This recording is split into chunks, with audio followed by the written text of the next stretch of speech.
નમસ્કાર દર્શક મિત્રો, @ગુજરાતમાં આપણું સ્વાગત છે। આપણા દેશમાં રખડતો આતંક કેટલી મોટી સમસ્યા બની ગઈ છે તે તો આપણા સૌને ખબર જ છે। રખડતા શ્વાનો કરડ્યા પછી હડકવાના કારણે કેટલાય નિર્દોષોના ભોગ પણ નિવાઈ ગયા છે। કેટલી વાર તો નાના ભૂલકાઓ પણ ડોગ બાઇટિંગના શિકાર બન્યા છે। કેટલાય કિસ્સામાં તો કેટલાય નિર્દોષોના જીવ ગયા હોવાના પણ સમાચાર સામે આવી ચૂક્યા છે। પરંતુ હવે અમદાવાદમાં કોર્પોરેશને રખડતા શ્વાનો માટે ખાસ નિયમો બનાવ્યા છે અને આ નિયમો જાહેર જનતાને પણ લાગુ કરવામાં આવ્યા છે અને જે કોઈ આ નિયમનો ભંગ કરશે તો તે દંડપાત્ર બનશે તેવા પણ અહેવાલો સામે આવ્યા છે। અને આ નિયમોમાં ખાસ વાત એ છે કે જો કોઈ વ્યક્તિ આ રખડતા શ્વાનોને નક્કી કરાયેલા સ્પોટના સિવાય જાહેરમાં કોઈ ખવડાવશે તો તે વ્યક્તિને દંડ ફટકારવામાં આવશે। તો ચાલો જાણીએ કે આ કયા નિયમો છે, આ નિયમો શું છે, તેમજ નિયમ ભંગ કરનાર વિરુદ્ધ કેવા પ્રકારના દંડ લાગુ કરવામાં આવશે। કહેવા લેવા મળી રહ્યા છે કે તાજેતરમાં જ રખડતા શ્વાનોની સમસ્યા પર સુપ્રીમ કોર્ટના આદેશ બાદ કેન્દ્ર સરકાર દ્વારા પણ એક્શન લેવામાં આવ્યું હતું, જે અંતર્ગત સરકારે રાજ્યો અને કેન્દ્ર શાસિત પ્રદેશો માટે 70% શ્વાનોનું નસબંધી કરવું અને તેમને હડકવા વિરુદ્ધ રસીકરણ આપવું ફરજિયાત બનાવ્યું હતું અને જો આમ નહીં કરવામાં આવે તો રાજ્ય જવાબદાર રહેશે। કેન્દ્ર સરકાર નસબંધી અને રસીકરણ માટે પણ પ્રતિ શ્વાન 800 રૂપિયાનું અનુદાન આપશે।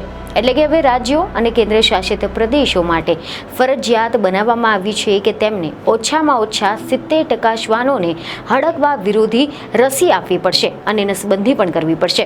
જોકે આ સિવાય મોટા શહેરોમાં ફીડિંગ ઝોન, રેબિસ નિયંત્રણ એકમો તેમજ આશ્રય સ્થાનોને પણ અપગ્રેડ કરવા માટે અલગ ભંડોળ પૂરું પાડવામાં આવશે। નાના આશ્રય સ્થાનોને 15 લાખ રૂપિયા અને મોટા આશ્રય સ્થાનોને 27 લાખ રૂપિયા સુધીની સહાય મળશે।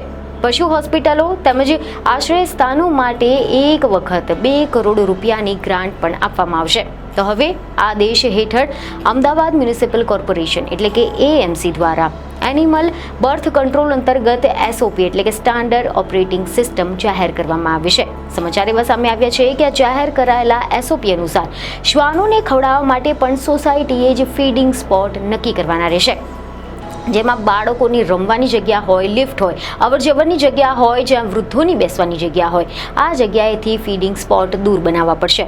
જાહેરમાં કોઈ શ્વાનોને ખવડાવશે તો પછી હેલ્થ બાયલોઝ મુજબ ન્યુસન્સ અને ગંદકી કરવા બદલ તેમને દંડ ફટકારવામાં આવશે। શ્વાનોના કરડવાના કેસ વધારે આવતા હોય તેવા વિસ્તારને હોટસ્પોટ ગણીને ત્યાં રોકવા માટેના પ્રયત્ન કરવામાં આવશે। હવે અમે તમને આ અંગે વિસ્તૃત જાણકારી આપીશું। અહેવાલ એવા મળી રહ્યા છે કે 11 ઓગસ્ટના રોજ સુપ્રીમ કોર્ટના 2 જજની બેન્ચે દિલ્હી સરકાર, દિલ્હી મ્યુનિસિપલ કોર્પોરેશન અને ન્યૂ દિલ્હી મ્યુનિસિપલ કોર્પોરેશનને આસપાસના વિસ્તારોમાં શેરીઓના શ્વાનોને શેલ્ટર હોમ્સમાં બંધ કરવાના આદેશ આપ્યા હતા। પરંતુ આદેશના બાદ શ્વાન પ્રેમીઓમાં ભારે રોષ જોવા મળી રહ્યો હતો। લોકોએ રસ્તા પર ઉતરીને વિરોધ કર્યો હતો, જેથી આખરે 22મી ઓગસ્ટે 3 જજની બેન્ચે આના અગાઉના ચુકાદામાં ફેરફાર કર્યો હતો। 3 જજની જે બેન્ચ હતી તેમાં આદેશ આપવામાં આવ્યો છે કે પકડવામાં આવેલા શ્વાનોને તેના વિસ્તારમાં છોડી મૂકવામાં આવે તેમજ હડકવા હોવાની શંકા હોય તેને છોડવામાં ન આવે। આ અંગે સમાચાર એવા સામે આવ્યા કે કોર્ટે કહ્યું છે કે રખડતા શ્વાનોની સમસ્યા એ માત્ર દિલ્હીમાં નથી પરંતુ આખા દેશમાં છે। કોર્ટે મ્યુનિસિપલ સત્તાવાળાઓને દરેક મ્યુનિસિપલ વોર્ડમાં રખડતા શ્વાનો માટે ખાસ ફીડિંગ સેન્ટર બનાવવાનો પણ આદેશ આપી દીધો છે। આદેશ જાહેર કરવામાં આવતા જ પ્રતિબંધ જાહેરમાં ખવડાવવામાં પણ પ્રતિબંધ મૂકવામાં આવ્યો છે, જેથી સુપ્રીમ કોર્ટના ચુકાદા બાદ અમદાવાદ મ્યુનિસિપલ કોર્પોરેશન એક મોટી કામગીરી કરી રહી છે। સમાચાર એવા સામે આવ્યા કે આક્રમક તેમજ રખડતા શ્વાનો માટે અલગ વ્યવસ્થા કરવામાં આવશે અને જાહેરમાં ભોજન આપતા લોકોને પણ હવે દંડ ફટકારવામાં આવશે। જો કોઈ શ્વાનોને જાહેરમાં ભોજન કરાવશે તો પછી ₹200 જેટલા દંડ પણ ફટકારવામાં આવશે। એનિમલ વેલફેર બોર્ડ ઓફ ઇન્ડિયાના આદેશ બાદ અમદાવાદ મહાનગરપાલિકાએ આ નિર્ણય લીધો છે। જો કે રિપોર્ટ એવા મળી રહ્યા છે કે અમદાવાદ મ્યુનિસિપલ કોર્પોરેશને જણાવ્યું છે કે શ્વાનોના રસીકરણ તેમજ ખસીકરણને કરવા પર ભાર મૂકવામાં આવશે। આક્રમક એવા શ્વાનોને રાખવા માટે દરેક ઝોનમાં પોન્ડ ઊભા કરવામાં આવશે। હાલ તો અમદાવાદમાં વસ્ત્રાલ અને લાંબા વિસ્તારમાં પોન્ડ બની રહ્યા છે। એએમસીનો ફિલ્ડ સ્ટાફ પણ તેમજ સામાન્ય લોકો પણ તેમના વિસ્તારના કાન કાપ્યા વગરના એટલે કે ખસીકરણ કર્યા વગરના જે શ્વાનો છે તે શ્વાનો જોવા મળશે તો તે શ્વાનોનો ફોટો તેમજ લોકેશનની સાથે ગૂગલ ઇમેજ અપલોડ કરવાની રહેશે, જેથી તે વિસ્તારમાં જઈને ખસીકરણ કરી શકાય. એમસીની કમિટીએ public health centre, urban health centre તેમજ હોસ્પિટલોમાં આવતા રેબીઝ વેક્સિન અને શ્વાન કરડવાના આંકડાઓનું પૃથ્થકરણ કરીને લોકોને વધારે શ્વાનો કરડતા હોય તેવા હોટસ્પોટનું વોર્ડ વાઇઝ લિસ્ટ બનાવીને મેનેજમેન્ટ કરવામાં આવશે. તેમજ જો શ્વાન કરડે તો પછી શું તકેદારી રાખવી તે અંગે પણ પ્રચાર પ્રસાર કરવામાં આવશે. દરેક વોર્ડમાં complaint redressal cell committee implementation committee બનાવવામાં આવશે. આસિસ્ટન્ટ મ્યુનિસિપલ કમિશનરની નેતૃત્વ હેઠળ આ કમિટીની રચના કરવામાં આવશે અને ત્યારબાદ શ્વાનો કરડવા કે પછી એનિમલ લવર કે પછી સોસાયટીના નાગરિકો હોય વગેરે દ્વારા જે કરવામાં આવતી રજૂઆતો છે કે પછી ફરિયાદો છે તેના નિવારણ માટે દરેક વોર્ડમાં અઠવાડિયામાં એક દિવસ તેને સાંભળવાની રહેશે અને ABC રૂલ્સ 2023 મુજબ તેનો નિકાલ કરવાનો રહેશે. જોકે કોર્ટે રખડતા શ્વાનોને ખવડાવવા માટે પણ ચોક્કસ જગ્યા રાખવાના નિર્દેશ આપ્યા છે.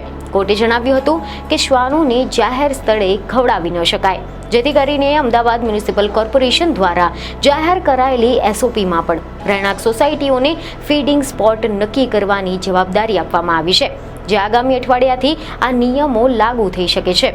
જો તેમ છતાં પણ સોસાયટી સ્પોટ નક્કી કરે કે પછી નક્કી કરવા અંગે એએમસીમાં કોઈ ફરિયાદ આવશે તો તેની ટીમ પણ સ્થળ પર જઈને તેનો ઉકેલ લાવશે. તેમજ કેન્દ્ર સરકારના નિયમ પ્રમાણે શ્વાનોને જાહેરમાં ભોજન આપવું એ પણ દંડનીય ગુનો છે. જાહેરમાં કોઈને તકલીફ પડે તેવી જગ્યાઓ પર ફીડિંગ ન કરાવવું જોઈએ. એનિમલને જાહેરમાં ભોજન કરાવે તો ₹50થી લઈને ₹200 સુધીના દંડની જોગવાઈ છે. મહત્વનું છે કે અમદાવાદ મ્યુનિસિપલ કોર્પોરેશનના CNCD વિભાગે આપેલા આંકડા અનુસાર અમદાવાદમાં શ્વાનોની સંખ્યા 2.10 લાખ છે. તેમજ અમદાવાદમાં દર મહિને લગભગ 5500 જેટલા લોકો રેબીઝ કંટ્રોલની રસી લે છે. CNCD વાળા જે વિભાગ છે તેમના તરફથી એક મીડિયા સાથેની વાતચીતમાં એવી પણ જાણકારી આપવામાં આવી છે કે શ્વાનો પાછળ ભાગી રહ્યા હોવાની કે પછી શ્વાન બચકા ભરતા હોવાની દરરોજ 25 જેટલી ફરિયાદો મળે છે. જો કે આ અંગે અમે સ્થળ પર જઈએ છીએ, તપાસ કરીએ છીએ કે શ્વાનો ખરેખર કરડે છે કે નહીં. આસપાસના લોકોને શ્વાન કરડ્યા હોય તેની રસી લીધી હોય તેવા 3 લોકોના રસીકરણના કાર્ડ જોયા બાદ અમે જે શ્વાન કરડે છે તેની ઓળખ કરાવીએ છીએ અને બાદમાં પોન્ડમાં લઈ જઈએ છીએ અને ટ્રીટમેન્ટ કર્યા બાદ 20થી 25 દિવસમાં છોડી દેવાતા હતા, પરંતુ હવે છોડવામાં નથી આવતા. અમે તેના માટે પોન્ડની વ્યવસ્થા ઊભી કરી રહ્યા છે, જેમાં વસ્ત્રાલ અને લાંભા વિસ્તારમાં સેન્ટર બની રહ્યા છે. જેમાં વસ્ત્રાલનું સેન્ટર ડિસેમ્બર સુધી બની જશે. તે દરેક સેન્ટરમાં 200 શ્વાનોને રાખી શકાશે અને આવનાર સમયમાં પ્લોટ નક્કી કરીને દરેક ઝોનમાં શ્વાન રાખવા માટે એક સેન્ટર બનાવવામાં આવશે. તો હવે જોવાનું રહ્યું કે આ આદેશનો પાલન કેવા પ્રકારથી કરવામાં આવે છે. પરંતુ આ વિષય પર તમારું શું કહેવું છે તેમને કોમેન્ટમાં જરૂરથી જણાવો. બીજને ખબરો સાથે ફરી મળીશું. ધન્યવાદ.